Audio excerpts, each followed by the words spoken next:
The number of employed people in the U.S. decreased by about 23,000 people in July, and we currently got an unemployment rate of like 4.1%. So the July employment situation report was released a couple of days ago by the Feds. It's compiled by the Bureau of Labor Statistics. And basically, those two headline numbers I just gave you. Basically, that's all you're going to hear from the media. And Washington's taking numbers and spinning it to fit their narrative that we're in the best economy ever.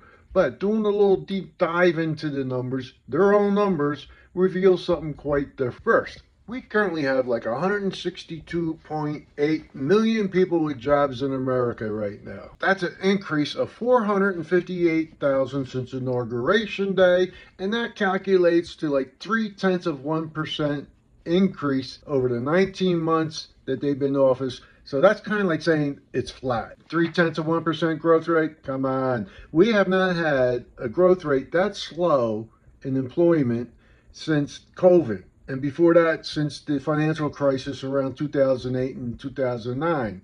So we only see numbers like this when we're in a crisis. But you hear the spin coming out of Washington saying, we have the most people employed at this time than we in the history of the country. That's almost true, but not at a 0.3% growth rate. The majority that counts to this record-breaking number happened before this administration.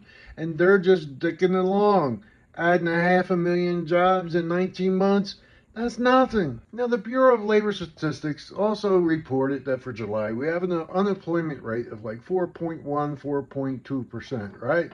It's been that number for a few months now. We have about 7.5 million unemployed people, and that's about the same amount we had when inauguration day when this administration took over, right? But what you need to know about this number is it doesn't take into account the decline in the labor participation rate. The number of those without work right now but want work but are not actively seeking work because they just gave up has grown by 600,000 people. 600,000 more people have gave up on looking for work right now. If we added those to the unemployment calculation, we would have an unemployment rate of like 5.1%. Now let's talk about job openings. Job openings are down. As jobs are being filled or jobs are being eliminated, new jobs that need to be filled are not popping up. There is no new job creation going on. Now let's briefly touch on wages. The BLS is saying wages during this 19-month period,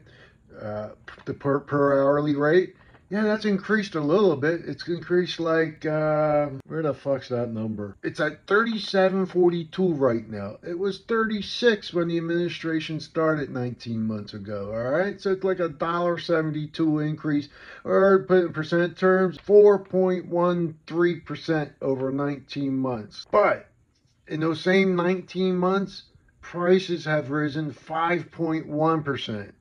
So our wage gains are being hijacked by inflation. So there you go. The Bureau of Labor Statistics report does not support the narrative of us being in the greatest economic situation during the entire history of the nation.